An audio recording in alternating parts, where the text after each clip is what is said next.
No way! Humans are going extinct? What?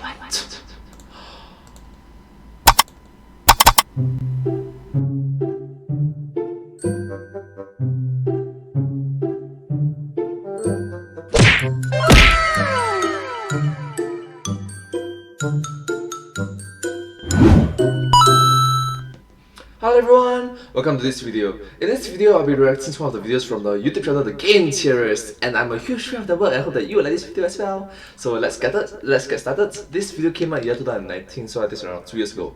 2 years. Dear Unknown World.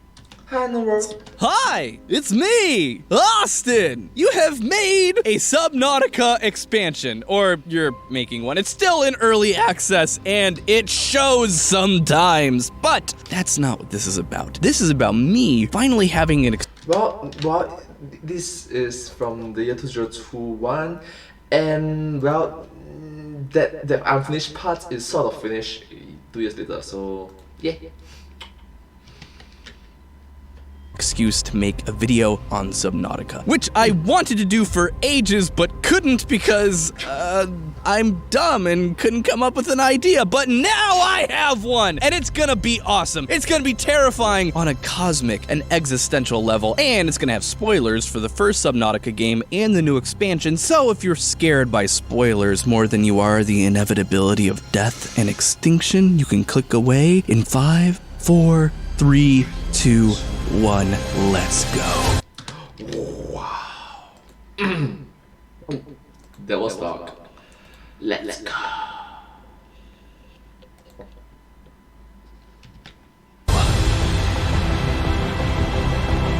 Honestly, there's a lot of cool things hiding in Subnautica, but when Subnautica was making the rounds on YouTube, my kid was just about 1 year old, and so, like, honestly, Oh my god, he looks so cute. Aww. it's amazing I was able to get any videos done during that time at all, let alone come up with something cool about one of the most unique, small-ish titles to remain relevant for as long as it did. Want to know why I was constantly shrieking for my first year and a half on the Game Theorist? It's because I was only able to stay awake and make videos by downing enough coffee to drown a small European nation.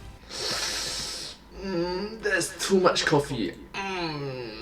No, that's not necessarily good for your health. I'm so sorry. Where was... oh, right, okay, but no, Subnautica. We're back on track. Subnautica, on its surface, is a game about swimming in an extraterrestrial ocean filled with alien fish. If you go one layer deeper, it's a game about overcoming a biological epidemic that wiped out an entire species before you. If you go even deeper, it's a game about... Oh my god, even deeper, as in Inception deep.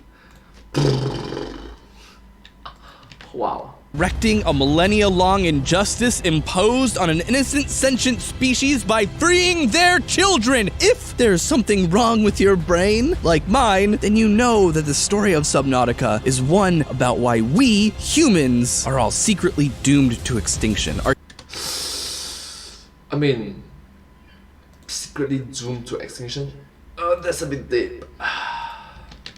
Destiny to fade into obscurity in the cosmos, ignored by other sentient species that will arise millions of years after our sun has exploded and erased all evidence of our planet from the cosmic map. And since it's part of my mission to spread whatever is wrong with my brain among the masses so that the abnormal things that I think about become so prevalent as to be the new normal, so that the abnormal stuff becomes so prevalent that it can become new normal. Yay.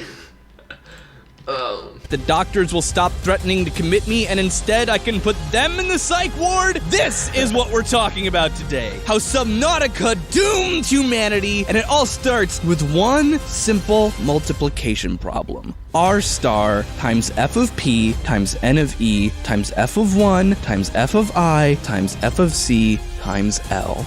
That doesn't seem like a simple equation. Who could have predicted that you would have learned everything you needed to know to be able to calculate the end of human civilization by the time you were in 6th grade? Welcome to the wonderful world of Drake equations and Fermi paradoxes. Drake equation and Fermi paradox.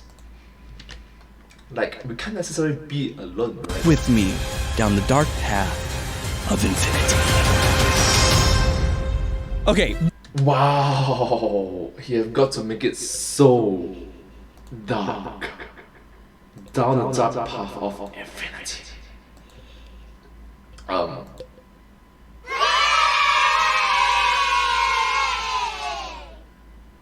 Alright, let's start. This formula, this long string of multiplication, is what's known as the Drake equation, and it's our stepping stone into understanding the wider world of, well, our galaxy. The wider galaxy? Whatever. This equation was written by Dr. Frank Drake in 1961 as a way of quantifying and informing the conversation about the search for extraterrestrial intelligence. And yeah, 1961. There can be a lot to be improved into that equation, but it is a good way to, inform the masses back in the days. Can be improved, yes. While the math in the equation is very simple, the methods used to estimate the numbers in it are not, but we'll forgo that for now. Our star is the average rate of star formation in our galaxy. F of P is the fraction of those that have planets. N of E is the average number of planets that can potentially support life per star that actually has the planets. F of 1 is the fraction of those planets that actually develop life at all. F of I is the fraction of those that actually develop intelligent life. F of C is a percent of those that develop technology that releases signals of their existence into space, and L is the length of time for which those civilizations release those signals into space. And all of these return a value N, which represents the number of civilizations that should exist in our galaxy that we should be able to communicate with. It's like, should be, it's just an approximation, it's just a good estimate for the general knowledge to have a good understanding of it. Drake's initial variables in 1961 return a value of 20, meaning that there should be, when we look up into the sky, evidence of about 20 civilizations that we should be able to communicate with, or at least receive signals from. This gets a little bit more complicated as you consider that the speed of light is a pretty significant speed limit when you're talking about an entire galaxy, but that might become important later on. Modern estimates are actually quite a bit larger for a number of reasons, as we've learned that planets are actually a lot more common, and our communication estimates have been a lot more truncated. And note that this research came out in the year 2019. There is a lot more improvement since then. Right now in the East, the year 2021, so yeah. Giving us anywhere from giving us anywhere from 153 to 6,300 possible visible civilizations in our galaxy. And at this point, you're like, but Austin, where the hell is everybody? Then congratulations, you're asking the exact question Enrico Fermi did in 1950. If you're part of the other group of people that's like, but Austin, what does this have to do with Subnautica? We're about to get there, I promise, but I gotta explain the Fermi Paradox first. Thankfully, it's a very simple concept, and it's very easily explained by the question Fermi asked. Where is everybody? Where the f*** is everybody? So this paradox, the idea of if there's life, where the hell is it, does predate the Drake equation, but... Where are you at? Sending signals into space looking for life and hoping for the best, using math to figure it out cause it takes too long. It's like, nah. Oh my god, that's such a nerdy joke. Oh god. That's such a nerdy joke. Unfortunately, the Drake equation only reinforces the idea that there's something wrong with how we look at the universe and the origins of life. We've been actively trying to communicate since the 70s by sending out signals like the Arecibo message, but we've been broadcasting our butts for nearly 200 years, which, while light travels fast, doesn't go that fast, and our signals have only gone a few millimeters into the galactic map. But every year they go that much further, and the fact of the matter is that any civilization predating us by any major amount should have left some evidence behind, yet they haven't. So there's something we're not accounting for when we're looking for life out there in the rest of the galaxy. But back to Subnautica, because this is a world filled with life. We don't have to worry about Fermi paradoxes, because the paradox isn't a paradox. Life exists in these worlds. Not just life, but intelligent life. There's the precursors, the primordial intelligent race that left behind relics, and there's the sea emperor Leviathan, an intelligent, giant whale thing. So, no Fermi paradox. Intelligent giant whale thing. Paradox, no problem, right? Wrong! You are so dang wrong, it ain't even funny. And in fact, the existence of not just complex multicellular life and animals on this planet isn't just a major issue with the Fermi paradox. It, combined with the existence of not one, but two intelligent species, only one of which formed a technologically advanced spacefaring and brain-downloading culture, oh my god, humanity is absolutely doomed. This is due to any number of reasons, but the biggest one is that they established multiple times in Subnautica that intelligent extraterrestrial life capable of communication is mostly undiscovered, and life itself is generally pretty rare. This, if anything, is a validation of the Fermi paradox, because as calculated by the most conservative solutions of the Drake equation, there should be like at least tens more civilizations and millions more planets with complex life. So, to summarize, where the heck is everybody? And in order to answer that question, we have to loop in one more principle for the search of extraterrestrial life. Great filter. The great filter. Okay. Like the origins of life and why they don't get to strive. Honestly, if you're a fan of this show, then you're probably a fan of Just put it on screen, Tanya! Kurzgesagt, in a nutshell. Yeah, I definitely pronounce it properly. I hope. Maybe. Sorry. Anyway, you're probably a fan of the show in a nutshell, like I am, but it bears repeating for those of you who aren't familiar anyway, because it's super important to our conclusions here. I learned about the Fermi paradox before I learned about great filters, because the concept of great filters is relatively new. It was originally coined by economist Robin Hanson in 1996 and elaborated on by him in 1998. Great filters are a proposed solution to the Fermi paradox, and it goes something kind of like this. So in order for life to exist, a universe has to be born, the laws of physics have to form exactly the way they are now, the right star system with habitable planets has to form, reproductive molecules like RNA and DNA have to form, then single-cell life, then sexual reproduction, multi-cell life, bigger multi-cell life, tool-using animals with big brains have to happen, then maybe we get to some place like where humans are now, then a smart tool-using species has to survive long enough to populate their system. No. It's populate the planets, then after that populate the star, the neighboring planets, then after that populate the star system. You know, you don't get to jump steps. You don't get to jump steps, you know. Populate the planets, populate the nearby planets, populate the star system. And the galaxy. Each of these steps listed here, which is a... No. After star system is multiple star system. After that is after one star system is multiple star system. After multiple star system is a galaxy. Short list, by the way, is a potential great filter. It's like saying that millionaire jump to billionaire. You forgot, you know, from millionaire jump to billionaire, there's a multi-millionaire in between. Yes, there's a multi-millionaire in between.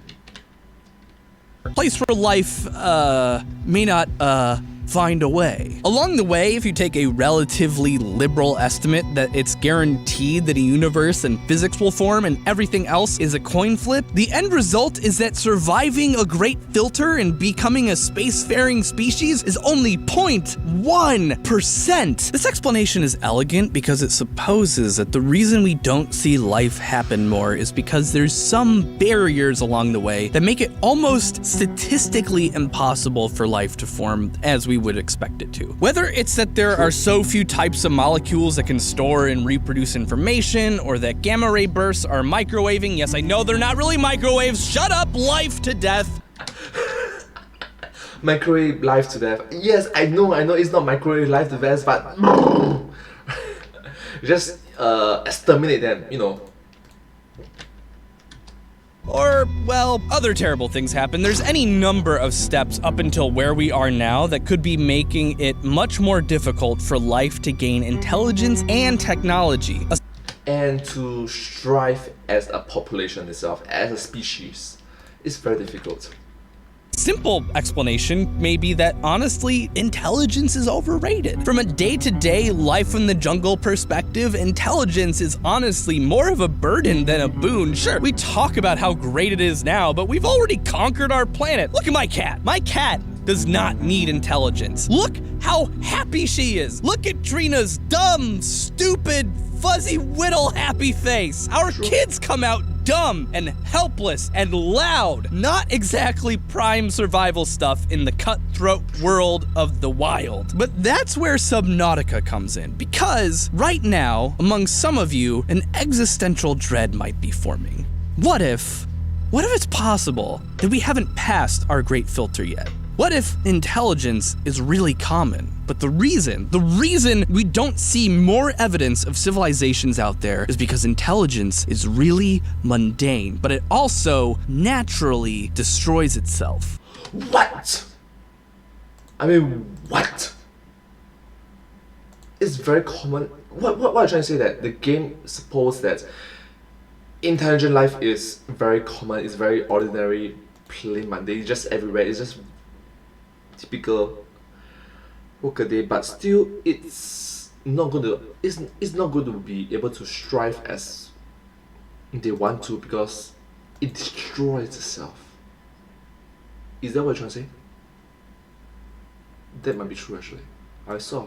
Tell me more. If we're alone in the galaxy, it becomes increasingly unlikely that we have yet to pass our great filter. But if, say, we start running into sparse but still existent life forms on planets like 4546b, teeming with simple life, a near extinct intelligent species, and ancient relics of a technologically advanced, definitely extinct race, but we haven't resolved the Fermi Paradox, it means that our great filter is still yet to come. It is before us. In the Subnautica universe, there's actually an explanation. Microbes. The Carabacterium obliterated the precursors and many other forms of life. Remember my tuberculosis episode from a few weeks ago? Remember the drug-resistant strains? Remember the most deadly disease on Earth? HIV, malaria, global climate change, nuclear weapons. There's a bajillion potential great filters before us. So running into extinct life in a galaxy where life is still kind of rare, that means that we still have our greatest challenge to our existence to overcome, or our extinction is guaranteed. Because if life is this common and getting to this place is this likely, it means, according to, again, our liberal estimates, humanity is, best case, looking at a 0.1 chance of surviving past the next great hurdle. What? That is the best case scenario? I am human, and I find that very sad. I do not like those odds. I do not like those odds either.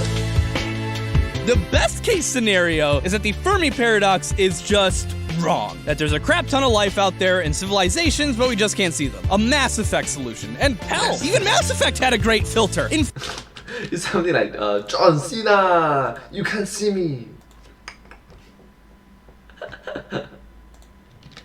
Fact, that game is a perfect example. Reapers obliterating generations of species over and over and over. It's artificial, but it's still a filter. And hell, maybe our filter is AI that wants to kill us. Who knows? That's the great thing about living in our universe. Gamma ray bursts traveling at the speed of light, the 30 to 40 invisible near-Earth asteroids that we know are somewhere, but we don't know the size or exactly where they are, nukes, robots, there's bajillions of things that could end our existence like that. And it turns out, discovering oh my god, maybe even a Thanos snap can be like, I am inevitable. No, that's scary.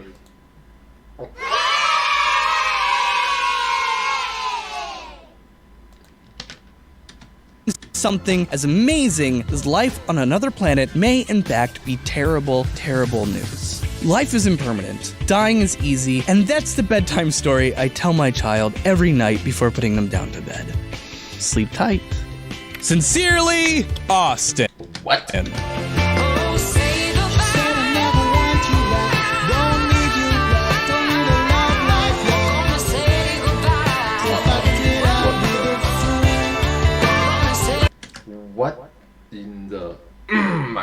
goodness. Oh, my head's burning.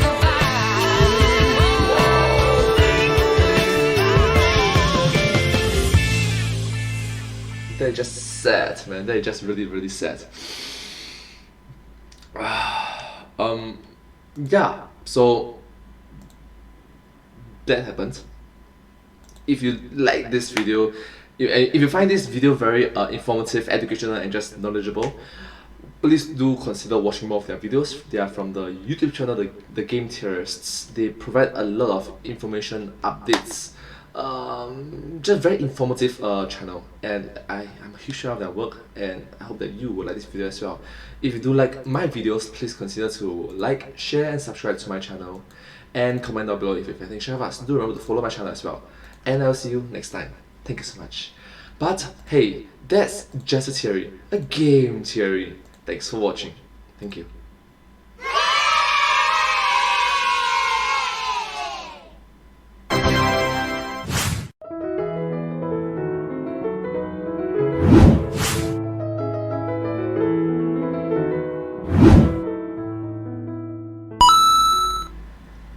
Yes, I know this is the science of... Yeah, so let's live properly. Especially when this is about the existence of human. And I will see you next time. Thank you so much for watching. But hey, that's just a science. A science of... Thanks for watching. Thank you.